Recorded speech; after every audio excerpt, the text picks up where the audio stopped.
Assalamualaikum semuanya. Terima kasih atas dukungannya, yang mana Minka akhirnya bisa meneruskan cerita Ngalengkas ini. Isi dalam cerita tidak ada maksud untuk menyinggung dan bukan kejadian yang sebenarnya. Untuk nama tokoh dan tempat hanyalah ilustrasi. Apabila ada kesamaan, itu hanyalah kebetulan semata. Baik, cerita sebelumnya Bade sudah menunjukkan penampilannya yang luar biasa. Dan kali ini tidak hanya Bade dan Wayan saja yang akan terlibat. Nah, di sini akan ada lagi nih rekan-rekan Bade yang juga akan terlibat. Kali ini tidak akan kalah seru dari sebelumnya. Oke, tidak perlu menunggu waktu lama lagi. Mari kita masuk ke dalam ceritanya. Ngalengkas! Ngalengkas, duel maut pengguna ilmu leak bagian kedua. Jawara baru, Jagur, ayam bulu api.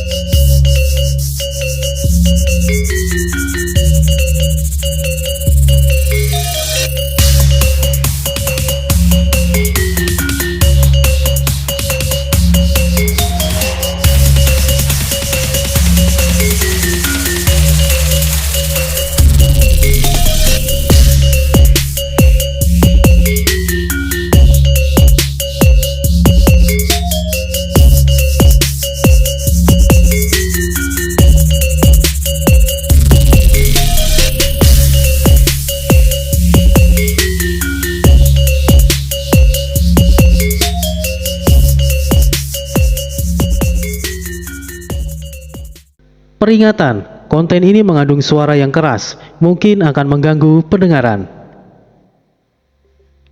Kota Kubu selalu ramai didatangi oleh orang-orang dari berbagai wilayah. Mereka tentunya memiliki tujuan datang ke Kota Kubu. Tidak semuanya datang untuk menjadi petarung di arena, karena faktanya tidak semuanya memiliki kemampuan meleak. Ilmu leak pada dasarnya adalah ilmu turunan. Meskipun ada juga banyak yang mempelajarinya dengan berguru atau belajar secara otodidak sekalipun. Namun, ilmu leak yang paling kuat adalah mereka yang mendapatkannya dari turunan. Karena ilmu leak itu sendiri tidak semudah itu didapatkan. Semakin lama seseorang mempelajari ilmu leak, orang tersebut akan semakin kuat pula memperagakan ilmu leak. Kenapa ilmu turunan jauh lebih kuat? Hal itu karena ilmu turunan adalah sesuatu keilmuan yang telah diasah oleh beberapa generasi, sehingga menjadikannya ilmu leak yang sangat kuat. Namun, sekalipun mendapatkan ilmu leak dari turunan, bukan berarti menjadikan dirinya tidak terkalahkan, karena ilmu leak memiliki beberapa tingkatan, tingkat pertama, tingkat kedua, tingkat ketiga, dan tingkat sempurna. Sementara itu, Bade telah mendapatkan izin untuk pulang. Bade juga mendapatkan hak khusus dari klub Oman. Bade menjadi salah satu jawara yang nantinya akan membawa nama klub Oman untuk berpartisipasi di turnamen Siwa. Turnamen yang dikelola oleh Onim. Onim bukanlah pemilik turnamen Siwa sebetulnya. Dia hanyalah dipercaya untuk mencari peserta yang mumpuni untuk mengikuti pertandingan tersebut. Sebelum Bade kembali ke desa Panglipur, dia pergi lebih dulu ke desa Bugi, di mana tempat Muhi, peserta yang sebelumnya tewas di tangan Gusti. "Permisi Kisanak, benarkah ini desa Bugi?" sapa Bade kepada seseorang yang lewat. Iya, iya Tuan, benar Tuan, apa yang bisa saya bantu? Ucap orang tersebut penuh hormat. Bade kini bukan lagi seperti orang desa. Pakaiannya sudah lebih baik dan dia juga mengendarai dokar, yang mana pada masa itu mereka yang mengendarai dokar adalah orang penting atau setidaknya tokoh desa yang cukup berpengaruh. "Kisanak, apakah kau tahu di mana rumahnya Muhi? Dia seorang nelayan." Oh, iya, aku tahu Tuan, lurus saja, nanti ada perempatan belok kanan, terus saja kira-kira 50 langkah. Ada rumah dari anyaman bambu dan atapnya dari ijuk. Muhi tinggal bersama istrinya yang bernama Dayu dan 3 anaknya. Rumahnya agak masuk dari tepi jalan di balik kebun pisang, Terangnya. "Oh, terima kasih Kisanak. Sama-sama tuan. Jalankan dokarnya, kita menuju ke lokasi yang dimaksud. Baiklah Bade. Hiya! Jawabnya sambil memecut kuda. Bade ditemani oleh 3 orang, 1 yang mengendalikan dokar, 2 lainnya mengawal.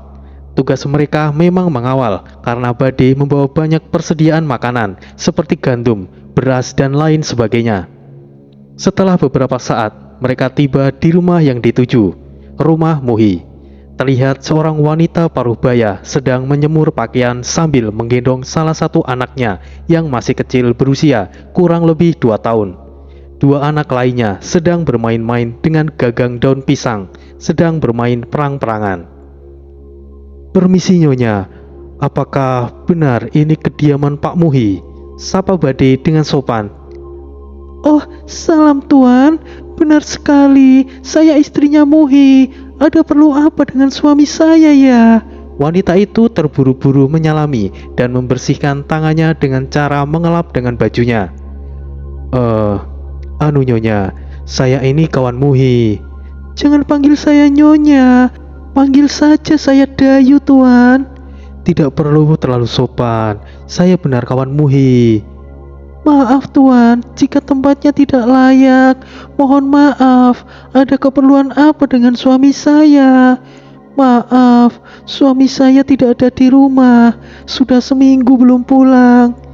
Ibu mereka ini teman ayah ya? Mereka terlihat kaya. Apakah ayah juga sekarang sudah kaya? Ucap salah satu anaknya.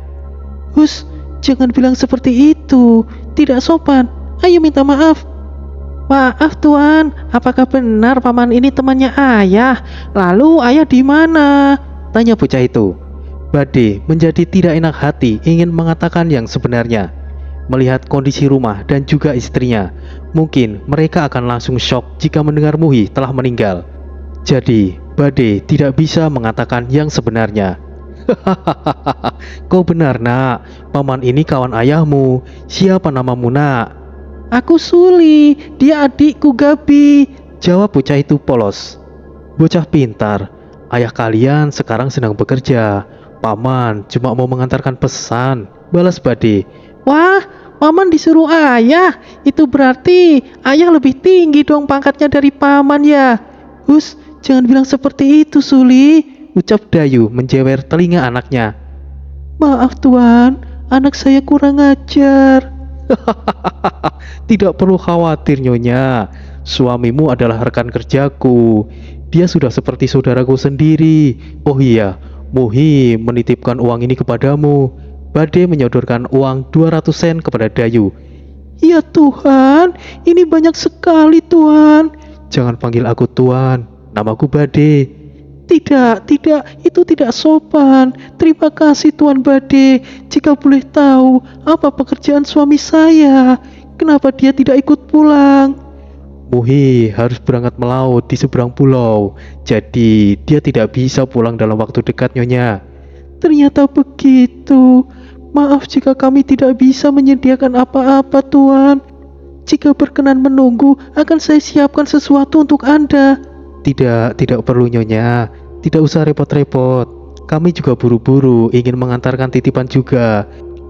Kalian, tolong bawa kemari beberapa karung, pinta Bade kepada pengawalnya. Baik. Beberapa saat kemudian, 2 sosok kekar itu membawa beberapa karung beras dan gandum, dan beberapa kebutuhan lainnya. Ya Tuhan, ini banyak sekali Tuan. Terima kasih banyak. Dayu begitu terkejut dengan apa yang dia terima. Pesan Muhi, gunakan uang itu dengan baik, untuk berdagang lebih baik. Untuk kebutuhan lainnya, tentunya kau tidak perlu khawatir untuk bulan kedepannya. Terima kasih Tuan Bade. Memang benar, suami saya dari dulu ingin berdagang. Syukurlah, terima kasih Tuan Bade. Jika begitu, kami akan permisi Nyonya. Paman, lain kali kesini lagi ya. Tentu saja nak, paman pergi dulu ya. Pesan dari ayahmu, sementara ini kau yang menjaga mereka. Patuhlah pada ibumu. Baik paman, salam untuk ayah ya. Dayu tidak henti-hentinya menunduk, menunjukkan betapa berterima kasihnya dirinya. Anak-anak Muhi juga melambaikan tangannya saat rombongan Bade pergi. "Kenapa kau tidak katakan yang sebenarnya saja, Bade?" ucap Gujeng, salah satu yang mengawal Bade. Itu benar. Tidak seharusnya kau membohongi mereka. Lagi pula, kau juga tidak perlu berikan apa-apa kepada mereka, Bade, sahut Kawai yang juga mengawal Bade. Janganlah kalian berdua mengatur. Itu kan uang juga uang Bade. Biarlah dia mau gunakan untuk apa, sahut pengendali kuda Moyan yang juga salah satu pengawal Bade. Bade hanya terdiam. Dia tidak tahu apakah yang dia lakukan itu benar atau tidak. Dia nampak murung dan juga gelisah. Dia takut hal seperti Muhi juga dialami oleh dirinya kelak. Kenapa kau diam saja, Bade? Maaf Kawai. Aku sungguh iba dengan mereka. Itu urusanmu, Bade. Tapi perlu kau tahu, apa yang kau lakukan saat ini, itu bisa menjadi pengharap bagi mereka, Bade. Aku tahu itu Kawai. Belum saatnya aku mengatakannya. Jika ada kesempatan lagi, aku akan kemari lagi dan mengatakan yang sebenarnya pada mereka. Bade, sekarang kau mau mampir kemana lagi? Tanya Moyan. Langsung saja pergi ke desa Panglipur, Moyan. Mereka akhirnya langsung melaju. Setelah perjalanan beberapa hari, akhirnya mereka tiba di desa Panglipur. Setidaknya Bade telah pergi beberapa minggu. Dan setelah sampai di rumahnya, ada banyak orang di rumahnya. Bade langsung loncat dari dokar dan menuju ke rumahnya. "Hei, ada apa ini?" Bade begitu panik. "Wah, apa benar itu kau, Bade?" ucap Putu terkejut. "Ada apa ini, Putu?" Bade masih panik. "Kenapa kau begitu panik, Bade? Kau pulang di waktu yang tepat. Kau baru saja menjadi ayah, Bade," rangkul Muding. "Apa? Benarkah?" Bade langsung masuk ke rumah begitu saja. Istriku! Kanda, anak kita, laki-laki. Terima kasih istriku, terima kasih." Bade kemudian mencium istrinya dan juga anaknya yang baru terlahir beberapa jam sebelum Bade tiba. "Aku senang Kanda, kamu sudah pulang. Apakah Kanda sudah mendapatkan pekerjaan?" "Tentu saja istriku, dan aku membawa beberapa hadiah," kata Bade senang. Semuanya kemudian bubar, hanya menyisakan beberapa orang termasuk pengawal Bade. "Kanda, kok seperti bangsawan saja? Apa jangan-jangan Kanda bekerja sebagai..." "Tenanglah istriku, Kanda bekerja sebagai pengawal saudagar kaya. Ya, meskipun beresiko, setidaknya lebih baik. Dan setelah selesai melakukan tugasku, bos kami mengizinkan pulang." "Aku ikut senang, Kanda." "Tunggu sebentar istriku." Bade kemudian menemui ketiga pengawalnya. Bade ingin tinggal sementara waktu. Walaupun awalnya mereka menolak, tapi akhirnya mereka setuju, tapi dengan syarat mereka akan tetap mengikuti Bade. Bade memberikan beberapa bahan pangan kepada beberapa warga dan memberikan 300 sen kepada istri Wayan. Semuanya tidak ada yang curiga. Mereka percaya bahwa Bade dan Wayan bekerja kepada saudagar kaya di kota Kubu sebagai pengawal. Setelah beberapa hari berlalu dan Yasmi sudah bisa beraktivitas seperti biasanya, malam itu Bade pergi ke pos ronda ditemani Kawai, Gujeng, dan Moyan. Mereka juga sudah kenal dengan beberapa warga desa Panglipur. "Wah, sekarang Bade sudah sukses ya. Ajak akulah, Bade," pinta Muding. "Bade, katakan yang sebenarnya. Pekerjaan apa yang kau kerjakan di kota Kubu? Kau tidak mungkin mendapatkan begitu banyak uang hanya dengan beberapa minggu. Apakah kau jadi pemain?" tanya Putu serius. Bade melirik ketiga temannya dan reaksi mereka biasa saja. "Katakan saja Bade, anggap saja kami tidak ada," kata Moyan. Benar Putu, aku dan Wayan ikut meleyak di kota Kubu. Aku tidak mungkin jujur kepada istriku, Putu." Muding dan Putu langsung berdiri dan memandang ketiga orang yang bersama Bade. "Apakah kalian bertiga ditugaskan untuk memata-matai Bade?" ucap Muding. "Apa maksudmu orang desa?" balas Kawai. hati-hati kau berucap orang asing. Jika benar kalian ikut kemari untuk memastikan Bade tidak kabur, maka kalian datang di tempat yang salah, tegas Putu. Orang gempal berlemak sepertimu ingin mengancam kami bertiga. Kami ini pengawal dari klub Oman. Kami juga petarung. Jangan buat masalah dengan kami, ancam Gujeng. Kalian bertiga hentikan. Aku tidak ingin kabur. Lagian, jika kalian bertiga melawan Putu, kalian hanya bisa mati konyol. Dia 10 kali lipat lebih kuat daripada Gusti. Jika aku berniat kabur, aku tidak perlu membawa kalian kemari. Putu, Muding, sudah cukup. Jangan buat masalah. Aku sudah memutuskan. Jelas Bade. Kau ini gila Bade. Anakmu baru saja lahir. Kau sudah cukup mendapatkan uang. Jadi hentikan sudah, desak Putu. Aku tidak bisa meninggalkan Wayan Putu. Lagi pula, aku sendiri memang tidak bisa meninggalkan aktivitasku sebagai pemain. Maafkan aku Putu. Muding, besok pagi aku akan berangkat. Kau benar-benar gila Bade, sahut Muding.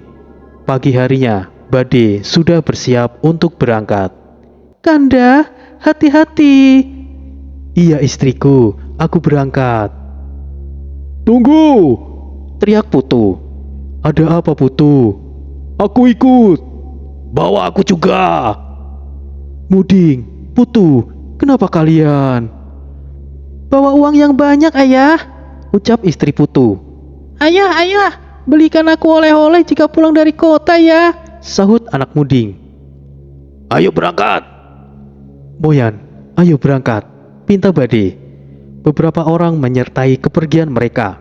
Sebenarnya banyak yang berminat ingin ikut, tapi karena penjelasan Bade sebelumnya bahwa pekerjaannya sudah tidak menerima lowongan lagi, mereka tidak bisa memaksa. Sedangkan Putu dan Muding sendiri punya alasannya sendiri.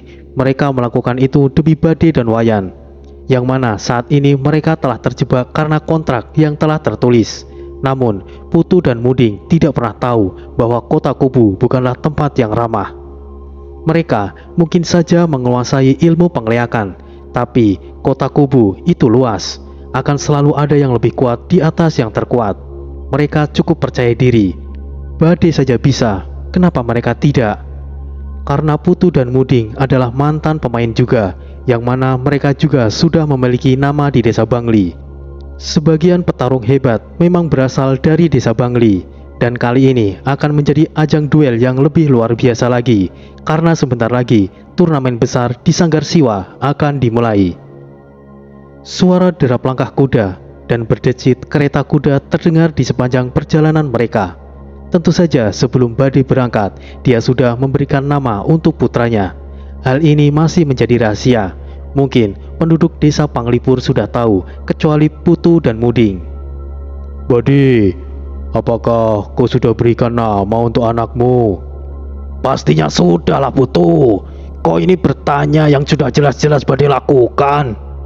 Memangnya kau tahu siapa nama anaknya Bade, Ding?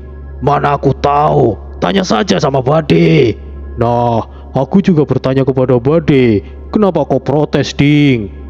Ya, pertanyaanmu itu yang aneh Putu. Tinggal tanyakan saja siapa nama anaknya.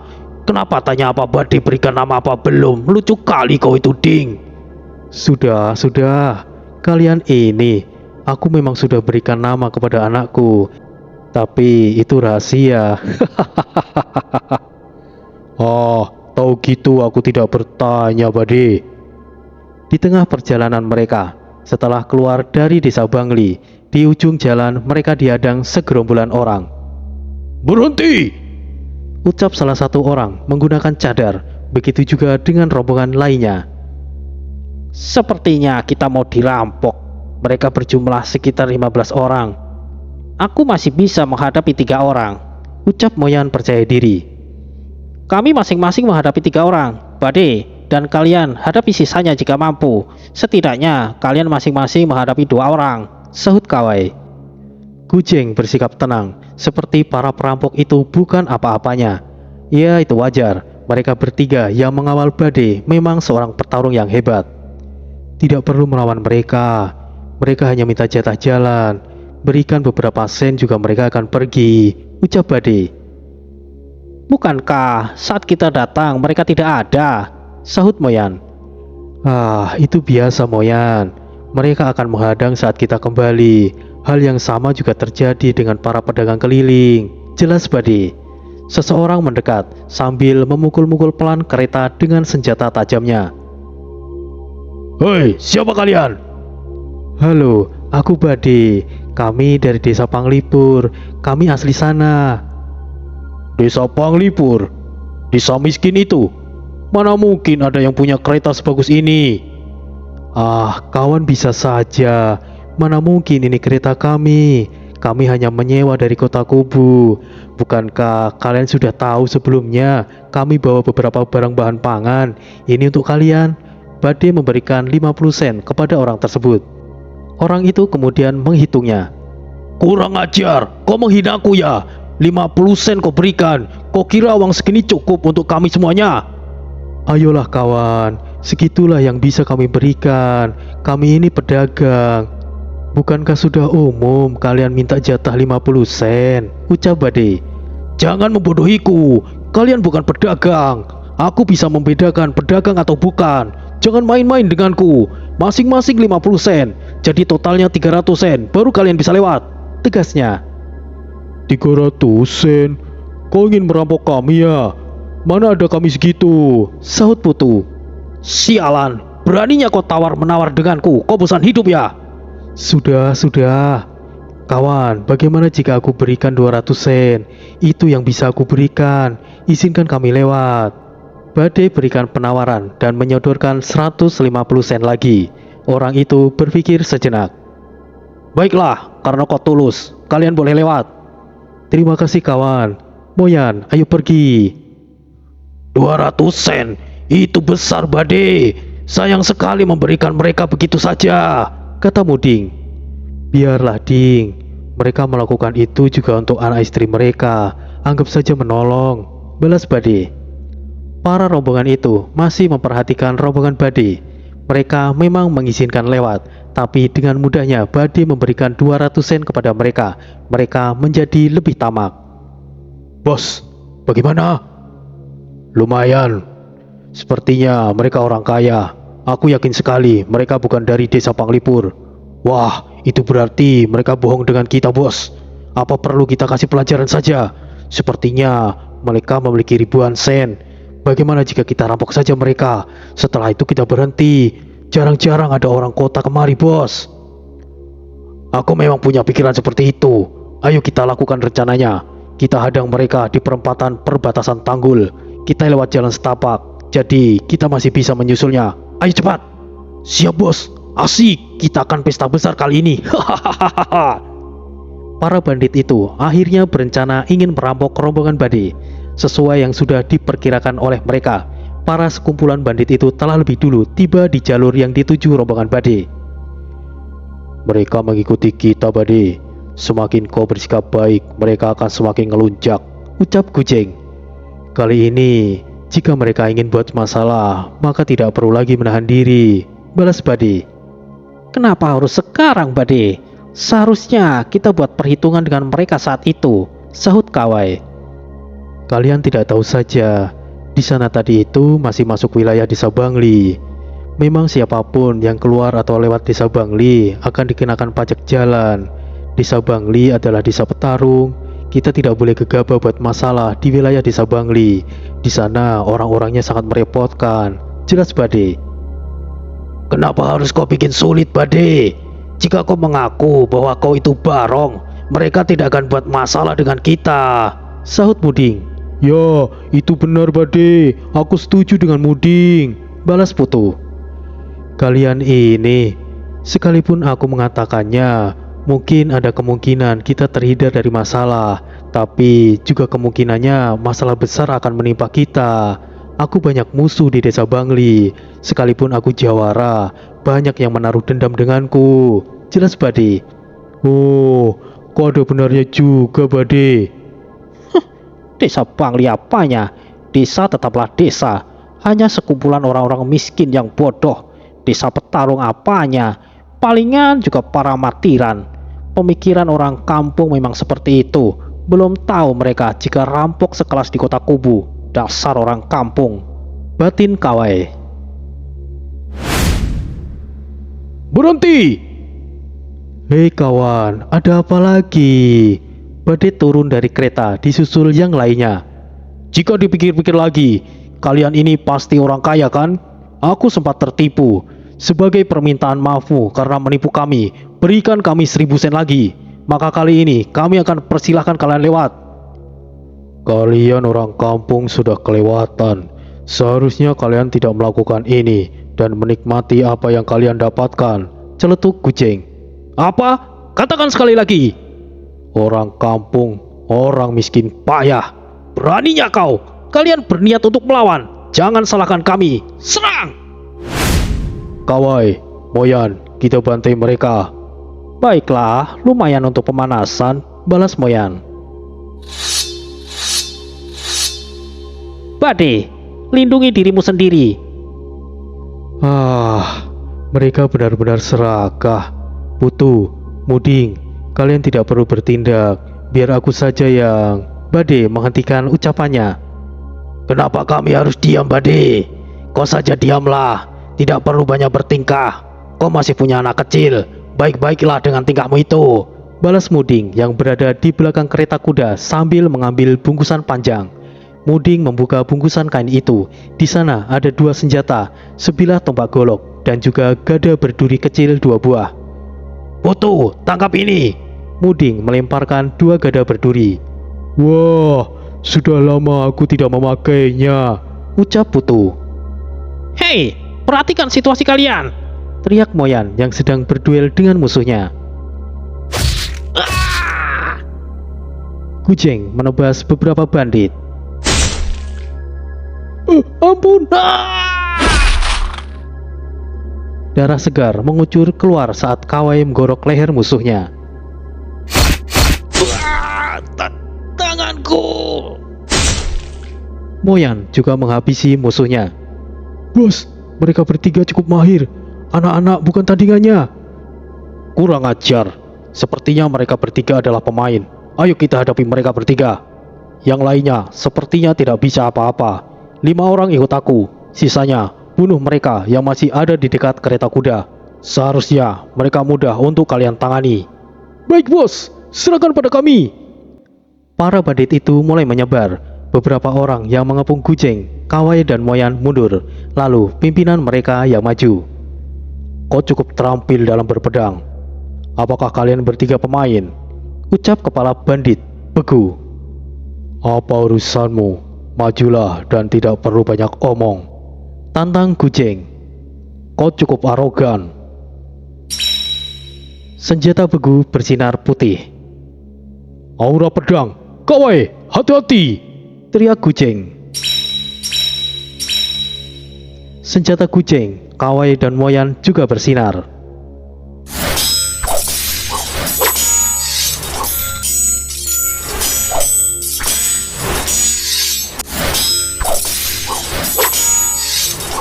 Duel yang cukup imbang antara Kawai dan Begu. Kemudian mereka sama-sama mundur. Sementara itu, di lokasi Bade dan lainnya, mereka dikepung oleh 6 orang. Dari 15 orang, sudah mati 4 orang oleh rombongan Moyan. Namun kali ini, lawan mereka adalah 5 orang ahli. Sekalipun Moyan dan lainnya juga seorang ahli, tapi 5 orang yang bersama Begu tidaklah sembarangan. Ayo, bunuh mereka dan segera bantu bos.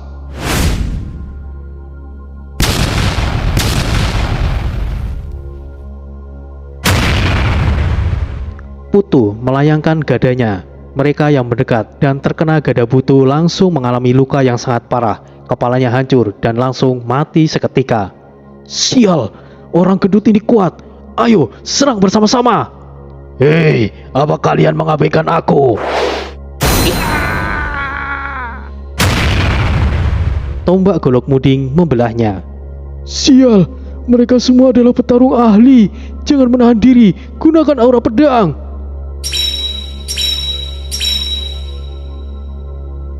Empat orang yang tersisa mampu menggunakan aura pedang dan serentak menyerang Putu dan Muding.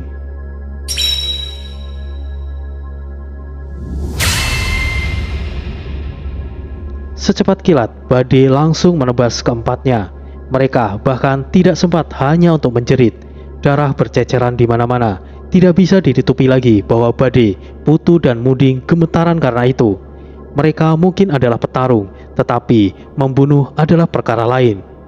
Melihat anak buahnya tumbang semuanya, Begu begitu marah. "Kurang ajar, aku Begu akan memastikan kalian semuanya mati di sini. Demi para anak buahku, Ngalengkas!" Begu berubah menjadi setengah leak. Kedua lengan dan kakinya menjadi berbulu. Kuku tangannya mengeluarkan kuku yang sangat tajam. Begitu juga dengan kakinya. Begu berubah menjadi setengah serigala abu.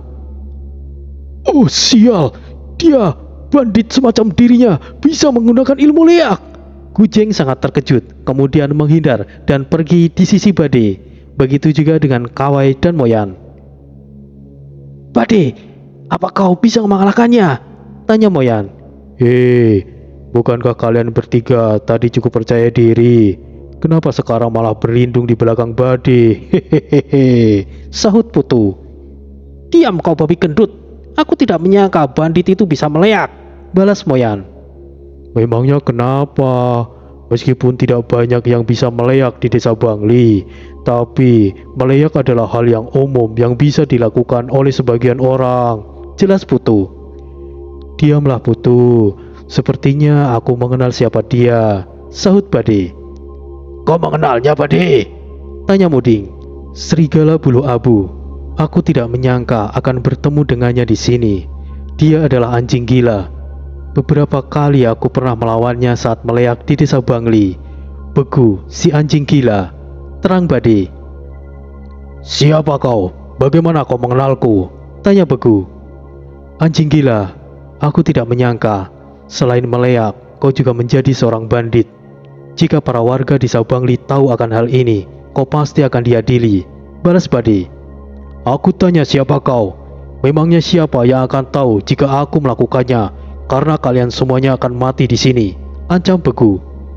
"Namaku Badai, dan aku adalah Ngalengkas." Kau Barong!" Begu sangat terkejut. "Sial, jadi aku berurusan dengan Barong. Sial, jika aku tahu, aku tidak akan cari masalah dengannya," batin Begu. "Jika di awal aku tahu kau adalah Barong, aku tidak akan cari masalah dengan rombonganmu. Tapi kalian telah membunuh bawahanku. Aku akan menutup mata jika kau berikan ganti rugi 1.000, tidak 500 sen." Begu berikan penawaran. "Anjing gila, kini kau sudah tahu siapa aku. Apa kau kira aku akan melepaskanmu begitu saja?" balas badai. "Tidak perlu melakukan hal itu, Barong. Jangan membuatku serius untuk melawanmu. Aku mungkin pernah kalah dalam pertarungan yang adil di arena, tapi jangan samakan aku yang sekarang. Aku bisa saja nekat," ancam Begu. "Aku tahu kau sudah mengintai kami semenjak aku datang, dan kau juga sudah tahu di mana aku tinggal. Demi keselamatan keluargaku, kalian semua harus mati. Tidak akan ada yang keberatan kau mati di sini. Di sini adalah kawasan bebas. Kau bukan lagi bagian dari desa Bangli," terang badai.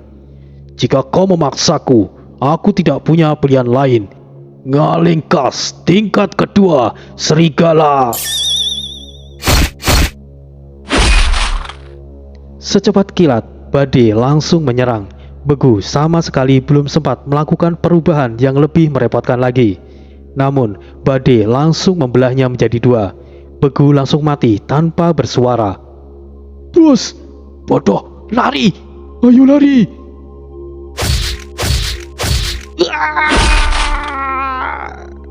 Satu pun tidak ada yang bisa lolos dari badai. "Badai, kau sangat kejam," kata Putu. "Ini demi keluarga kita. Jika mereka lolos, mungkin keluarga kita yang akan terancam, Putu," balas badai. "Badai benar. Lagi pula, kita memang berada di kawasan bebas. Desa Bangli tidak akan ikut campur akan hal ini," saut Muding. Meskipun Bade terlihat sangat kejam, tapi sebetulnya Bade sangat ketakutan. Dia menutupi bahwa dirinya gemetaran. Sekali lagi, membunuh adalah persoalan yang beda. Mereka yang memiliki ilmu leak, membunuh lawannya akan menjadi dirinya lebih kuat. Namun, juga akan menjadi dirinya, sikapnya juga akan berubah. Moyan, ayo segera berangkat. Baik. Mereka akhirnya pergi. Dalam perjalanan menuju kota kubu, Moyan dan lainnya menjadi begitu pendiam. Mereka baru tahu bahwa orang yang mereka kawal sangat mengerikan. Jika saja dari awal Bade ingin kabur dari mereka, itu sangatlah mudah. Bade bisa membereskan mereka bertiga dengan sekali gerakan. Tapi Bade sendiri tidak ingin melakukan itu, karena Bade sudah sangat menikmati membunuh. Meskipun sudah banyak yang mati di tangan Bade saat meleak di desa Bangli, rata-rata lawannya mati beberapa hari kemudian karena luka. Pertama kalinya Bade membunuh saat melawan Gusti, dan hal itu menjadi sesuatu yang membuatnya begitu kecanduan. Sementara itu di kota kubu, di mana klub Oman berada, suara riuh penonton di klub Oman begitu meriah. Meskipun tidak seheboh saat pertandingan Bade dan Gusti, karena tidak ada pertunjukan ilmu leak, namun tetap saja klub Oman menjadi salah satu arena yang cukup menarik bagi para pengunjung. Selain hasil dari taruhannya yang besar, adegan berdarah kerap kali terjadi. Ada beberapa arena ilegal selain klub Oman, namun yang paling menjadi favorit adalah klub Oman. Meskipun biaya masuknya terbilang lebih mahal, tapi kepuasan penonton dijamin bagi mereka yang sangat gemar melihat pertunjukan berdarah.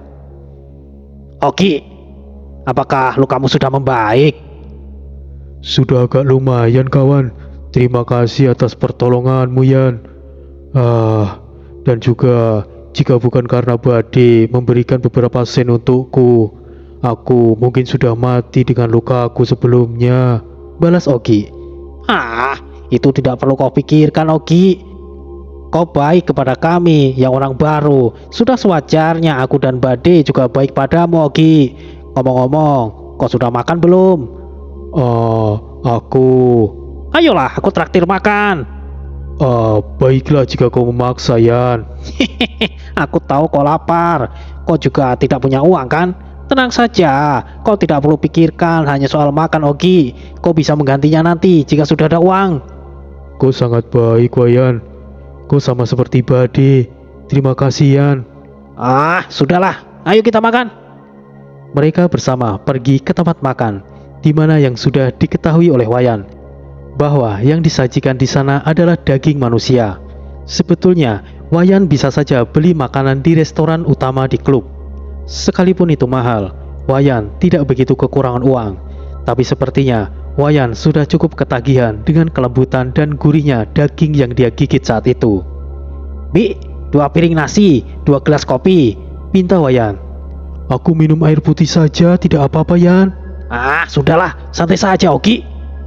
2 piring penuh nasi campur jagung dengan lauk daging yang begitu banyak. Aroma masakan yang khas sungguh menggugah selera. Wayan menelan ludah saat makanan itu ada di depannya. Dia sempat memandangi sebentar, tapi tidak pedulikan lagi dan langsung melahapnya hingga habis tak tersisa. Puas sekali aku, ucap Wayan yang terlihat begitu senang karena perutnya kenyang. Hei, ambilkan dagingnya lagi. Stoknya sudah habis. Mau langsung dimasak. Terdengar suara lelaki tua di dalam warung. Dari pintu samping keluar 2 orang sosok lelaki yang kekar. Mereka mengecek satu persatu peserta yang istirahat di lorong. Kemudian kedua orang itu masuk kembali. Bos, belum ada yang mati.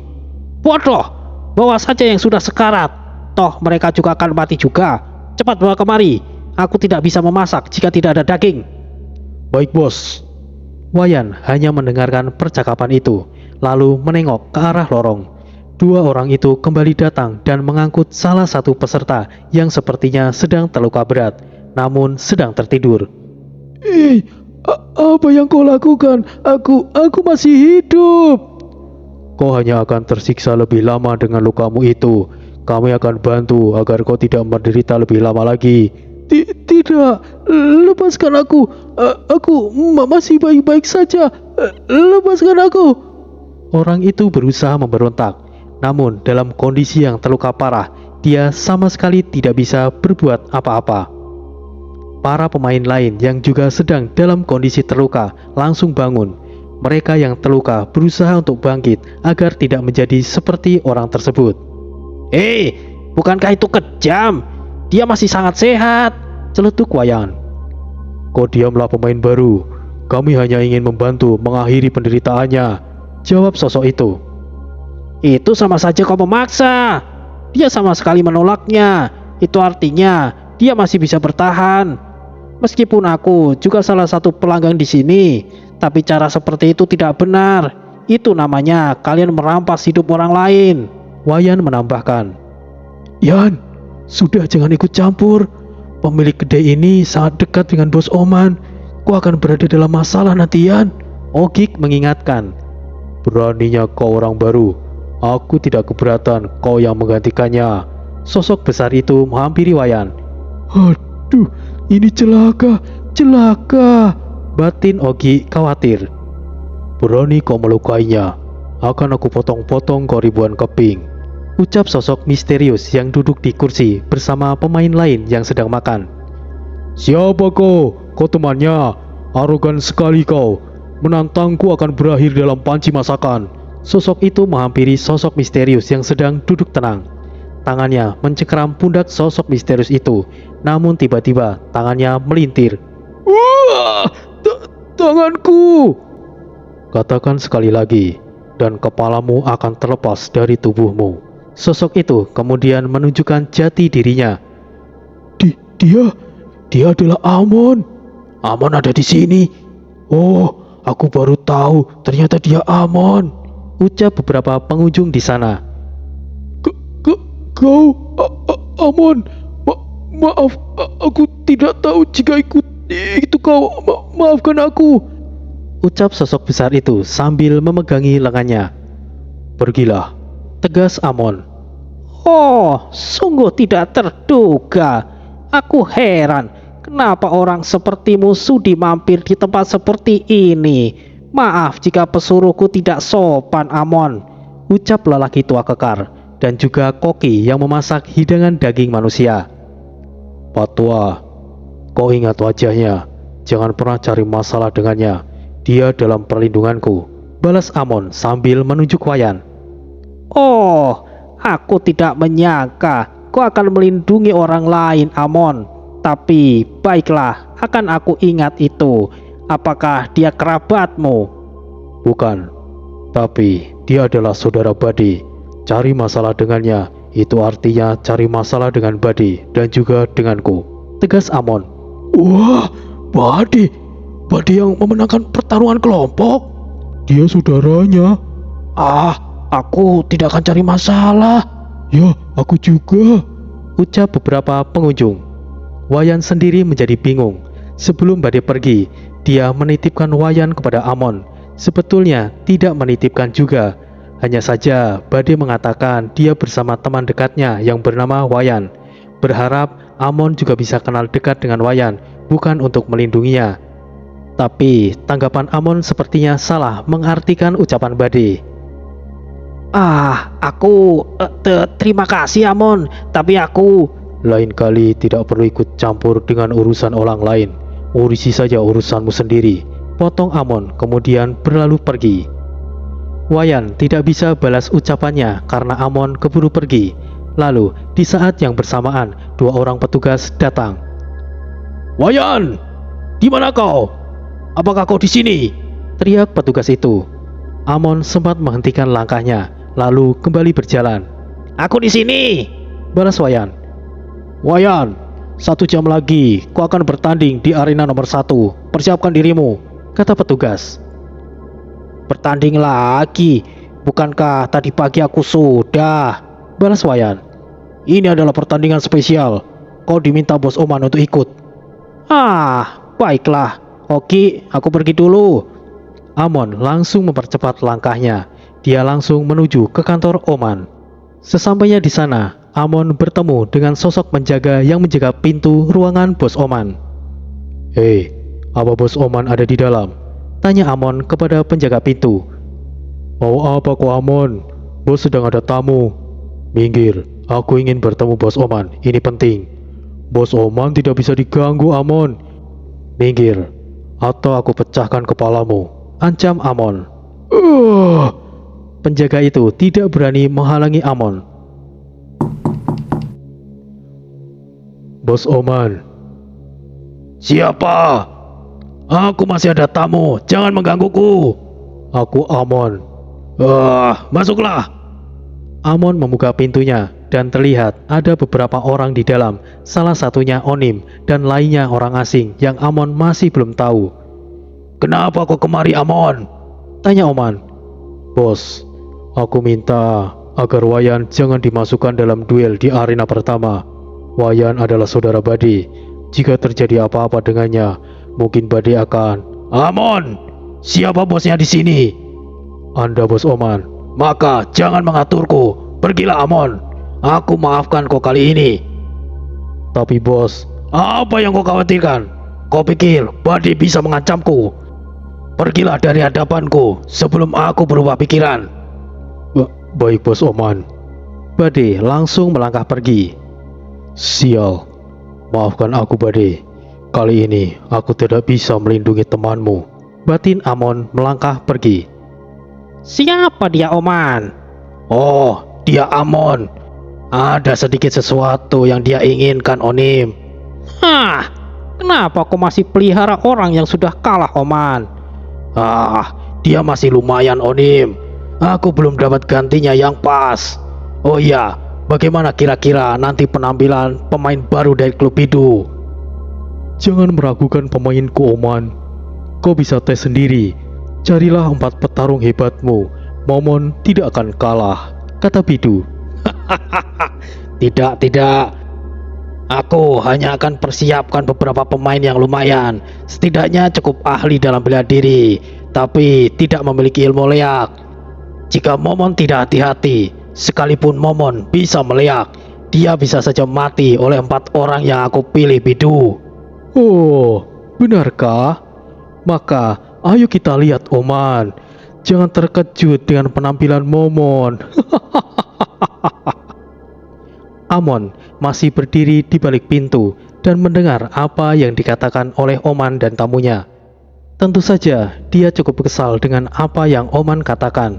Namun nama Momon sepertinya tidak asing dia dengar.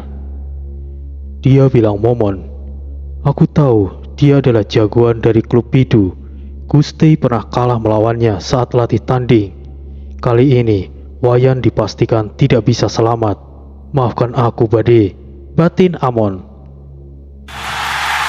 Teriakan penonton begitu ramai. Para pemain yang tidak bertanding juga berkumpul mengitari area nomor 1. Di atas para penonton duduk dan bersiap untuk menaruh taruhan. Duel berdarah dan yang menjadi wasitnya adalah penonton itu sendiri. Ayo cepat mulai. Ya, jangan lama-lama. Aku menunggu aksi berdarahnya, ucap beberapa penonton yang sudah tidak sabar. Baiklah, dengarkan para peserta sekalian. Kali ini adalah duel kelompok. Kalian 5 orang adalah musuh. Bertarunglah sebaik mungkin. Hadiah kali ini 500 sen, belum termasuk bonus. Hanya ada 1 pemenangnya. Diizinkan untuk membunuh dan dilarang menyerang yang sudah menyerah. Tapi peraturan bisa berubah tergantung penonton. Apakah kalian sudah jelas? Ucap wasit. Yogi, Badung, sapa Wayan. Wayan, sepertinya kita harus bertarung, balas Yogi. Aku tidak ingin melawan kalian, tapi aku harus menang. Maafkan aku, sahut Badung.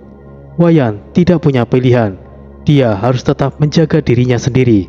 Lagian, Wayan juga mengenal mereka hanya sebentar. Jika harus bertarung sampai mati, Wayan juga tidak akan menahan diri. Baiklah, kalian memiliki pilihan kalian sendiri, balas Wayan. Baiklah, diamnya kalian, aku anggap kalian sudah paham. Baiklah, untuk para hadirin yang terhormat, 5 pemain ini adalah Badung, Yogi, Wayan, Gujal, dan Momon. Silakan tentukan taruhannya. Taruhan dimulai. Aku bertaruh kepada Badung. Dia sudah menang beberapa kali. Aku Wayan deh. Aku Yogi. Gujal dan Momon siapa? Aku bertaruh 1000 sen untuk Momon.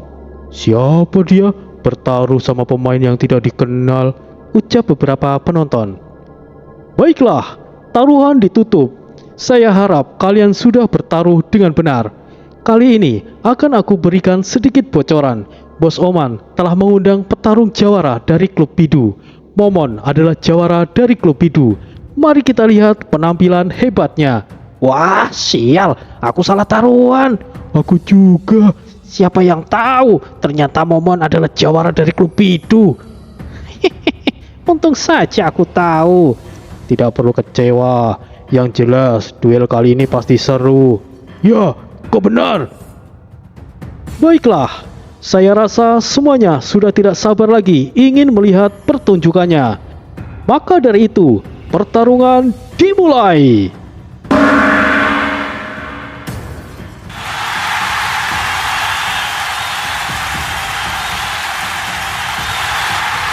Sorakan penonton langsung menggema, tidak kalah meriah dari pertandingan sebelumnya, di mana Bade melawan Gusti. Para peserta sudah siap dengan senjata masing-masing. Semuanya terlihat waspada dan memiliki tatapan yang serius. Tidak terlihat satupun pemain yang sepertinya amatiran.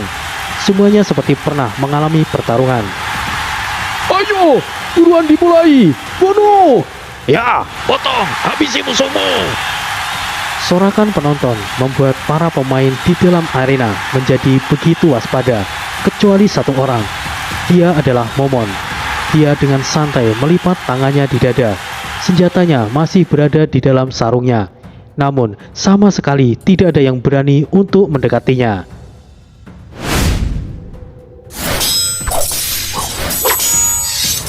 Sial, apa yang kau lakukan, Badung? Ucap Yogi. Kenapa kau masih bertanya, Yogi? Kita musuh sekarang. Balas Badung. Aku menganggapmu teman, Badung. Setidaknya, jika harus bertarung, kita hadapi dulu yang lebih merepotkan. Apa rencanamu, Yogi? Kita bereskan Wayan terlebih dahulu, lalu Gujal, dan yang terakhir Momon. Bagaimana menurutmu, Badung? Setelah itu, kita baru bertarung. Tidak buruk. Baiklah, aku setuju. Ayo kita habisi Wayan terlebih dahulu. Badung menurunkan senjatanya dan melirik ke arah Wayan. Akan tetapi,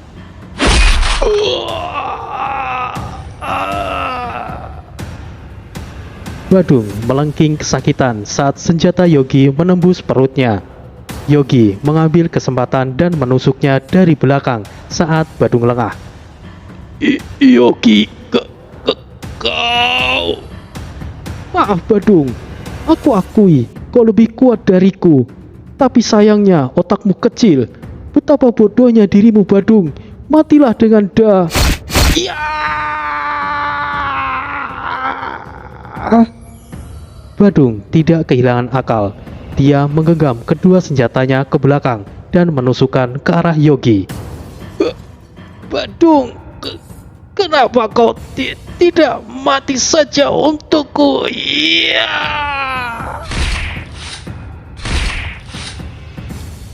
Yogi mendorong lebih dalam senjatanya hingga menembus tubuh Badung. Sama halnya dengan Badung, dia juga semakin menekan senjatanya hingga menancap lebih dalam. Ya. Keduanya sama-sama berteriak dan akhirnya ambruk bersama.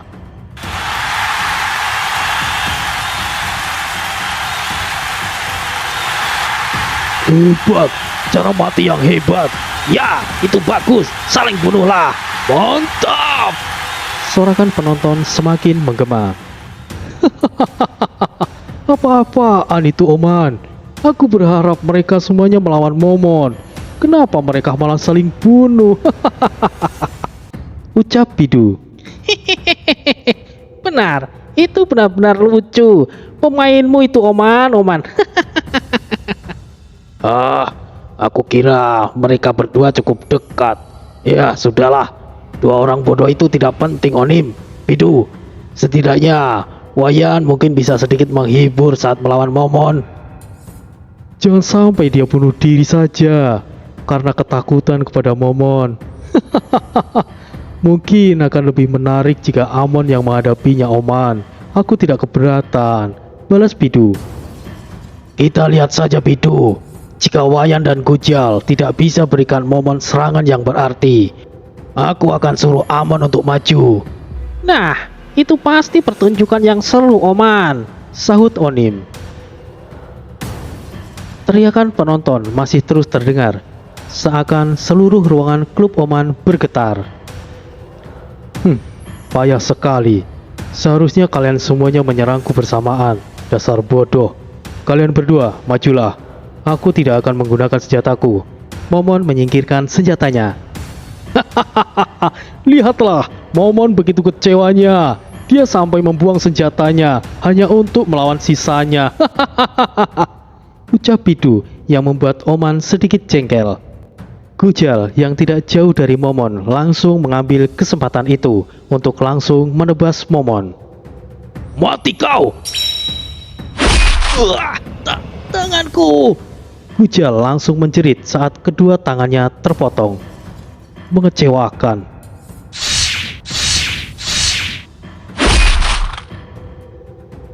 Momon hanya butuh satu tangan hanya untuk memotong-motong tubuh Gujal seperti tahu. Kedua tangan Momon bersinar putih, suatu keilmuan khusus yang bisa membuat anggota tubuhnya menjadi setajam pedang. Sejenak penonton terdiam dengan aksi sadis Momon, namun teriakan langsung menggema. Momon! Momon! Momon! Momon! Momon! Momon! Momon! Momon! Suara penonton membuat Wayan begitu gugup. Sudah lama Wayan tidak mengalami situasi yang serupa. Ditambah lagi, sorakan penonton ditunjukkan kepada lawannya. Hal itu membuat dirinya menjadi tertekan. Wayan! Wayan! Wayan! Wayan!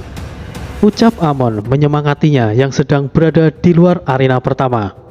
Pemain dan juga penonton sempat menengok ke arah Amon. Hal itu juga disadari oleh Momon. Apakah dia anak didikmu, Amon? Mungkin aku akan lebih sedikit terhibur jika melawanmu, tantang Momon. Amon hanya diam saja dan menatap tajam ke arah Momon.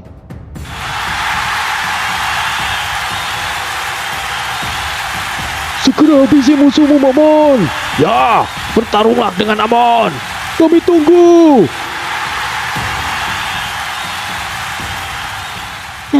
Sial. Aku tidak mau melakukan ini. Tapi jika terpaksa, aku tidak punya pilihan lain, batin Wayan.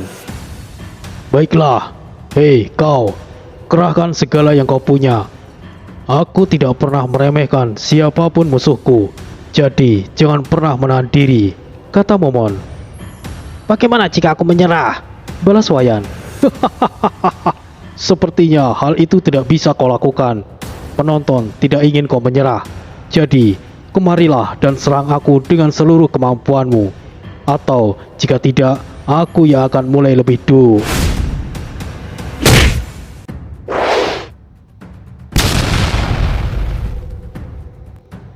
Momon terpental beberapa langkah. Lengannya sampai berasap setelah menangkis serangan kejutan Wayan.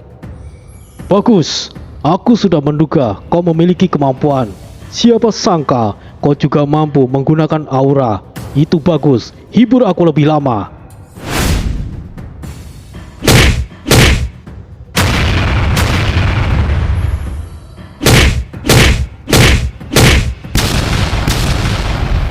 Oh, itu bagus. Kau mungkin bisa menang, Wayan. Tidak heran dia bisa menggunakan aura. Tapi lawannya adalah Momon. Memiliki kemampuan aura saja tidak cukup untuk mengalahkan Momon, batin Amon. Wayan dan Momon bertarung dengan sengit. Keduanya terlihat imbang. Momon diselimuti aura putih dan Wayan memiliki aura oranye. Penonton sempat diam karena terkejut, namun sorakan mereka langsung pecah. Kini, nama Wayan juga disebut oleh beberapa penonton. Di ruangan eksekutif juga tidak bisa menutupi keterkejutannya, terutama Oman sendiri. Sial, sekali lagi aku dikejutkan dengan pendatang baru. Walaupun aku tahu Wayan memiliki kemampuan bela dirinya memang di atas rata-rata, tapi aku tidak menyangka dia juga memiliki aura. Jika aku tahu dari awal, aku tidak akan mengambil dia untuk terjun melawan Momon. Dia masih bisa berkembang, tapi lawannya adalah Momon. Sial, aku rugi kali ini. Tidak mungkin aku menghentikan pertarungan mereka begitu saja, batin Oman. Oh, itu bagus. Kau memberikan lawan yang lumayan, Oman. Aku hargai itu. Selanjutnya aku ingin melihat Amon melawan Momon. Dengan begitu, kau bisa melihat kemampuan Momon yang sebenarnya. Bagaimana? Ucap Bidu. Aku setuju dengan Bidu. Bagaimana menurutmu, Oman? Tanya Onim. Amon adalah salah satu petarung andalanku. Ya, setidaknya dulu. Tapi masih disayangkan jika harus kehilangan dia, balas Oman. Bukankah masih ada Bade? Tidak ada ruginya juga kau kehilangan Amon. Oni menambahkan. Tidak perlu khawatir.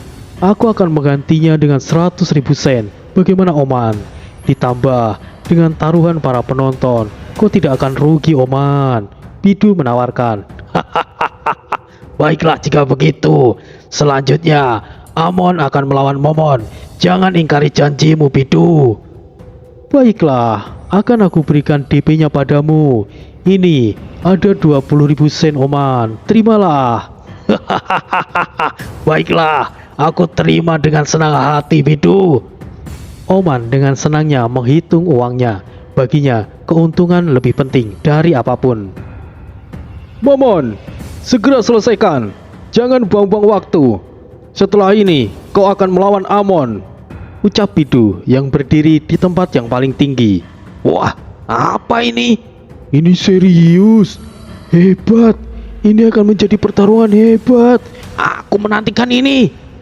Ucap para penonton yang juga masih saling bersorak.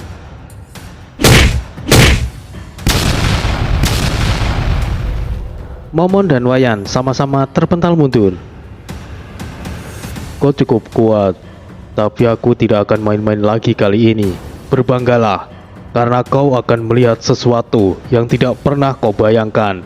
Ngaleng gas!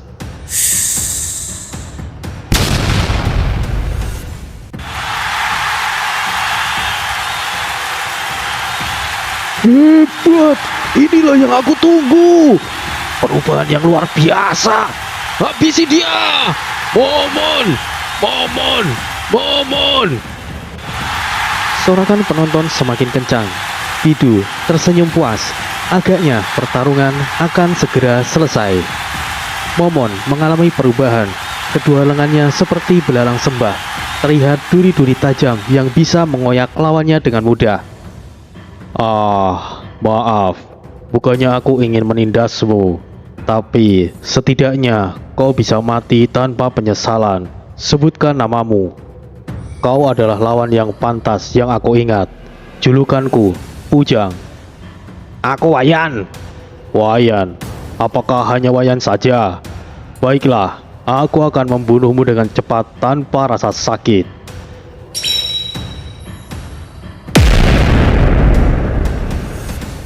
Sekali gerakan Momon membuat arena langsung rusak parah. Serangannya sungguh tajam. Beruntung Wayan bisa menghindar. Jika tidak, dia pasti akan langsung terkoyak.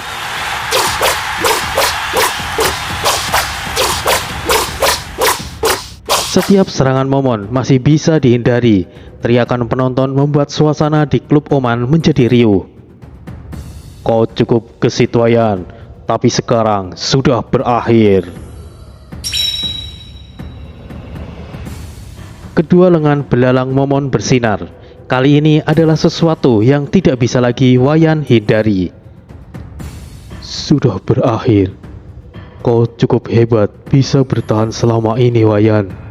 Sekalipun kau gugur, kau akan gugur dengan hebat. Batin Amon sambil menutup matanya. Kau salah, Momon. Aku sudah menunggu kesempatan seperti ini. Ngalengkas!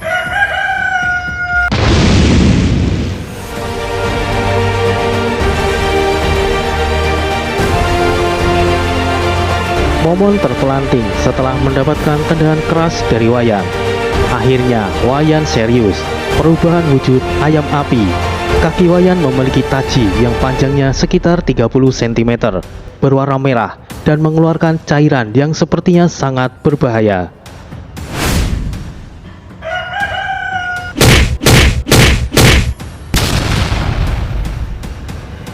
Tendangan beruntun Wayan layangkan. Momon sama sekali tidak berkutik. Momon sedikit lengah, dan inilah akibatnya karena kesalahannya sendiri. Serangan Wayan terhenti. Momon sempat melirik ke arah Bidu dengan tatapan matanya. Kemudian kepalanya terbelah menjadi dua.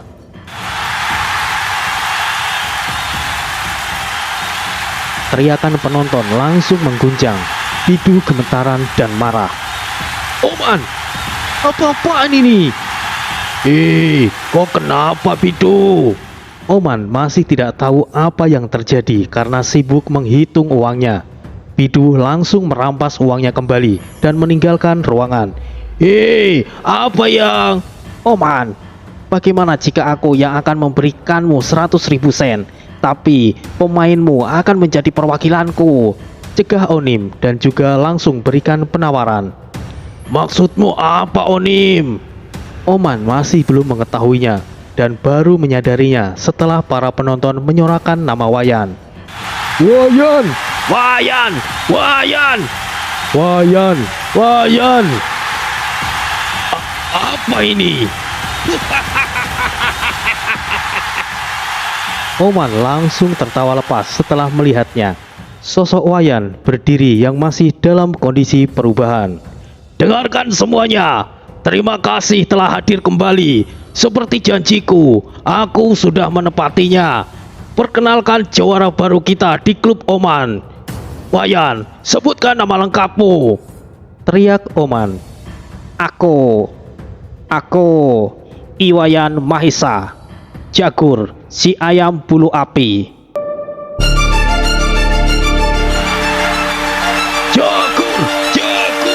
Jagur! Jagur! Jagur! Jagur! Sorakan penonton semakin menggema.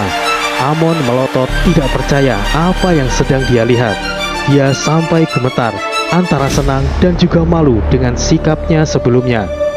Kekalahan Momon tentu saja membuat Bidu tidak terima. Setelah ini, mungkin klub Oman dan klub Bidu akan saling menyimpan dendam. Jawara baru telah terlahir, Jagur, ayam bulu api. Duel sesungguhnya di turnamen Siwa atau Sanggar Siwa akan menjadi pertunjukan yang lebih luar biasa lagi. Selesai. Terima kasih sudah hadir dan ikut menyimak cerita ini. Sekali lagi, cerita ini bukan kejadian yang sebenarnya. Untuk nama tokoh dan tempat, apabila ada kesamaan nama, itu hanyalah kebetulan semata. Kisah ini diadaptasi dari cerita turun-temurun tentang sebuah ilmu penglihakan di Bali. Ini juga ada hubungannya dengan calon arang, yang mana menurut saya sendiri kisah tentang penglihakan ini sangat menarik perhatian. Dan akhirnya Minka jadikan sebuah cerita dengan versi Sinta Diari. Semoga semuanya terhibur. Sekian, wassalamualaikum warahmatullahi wabarakatuh.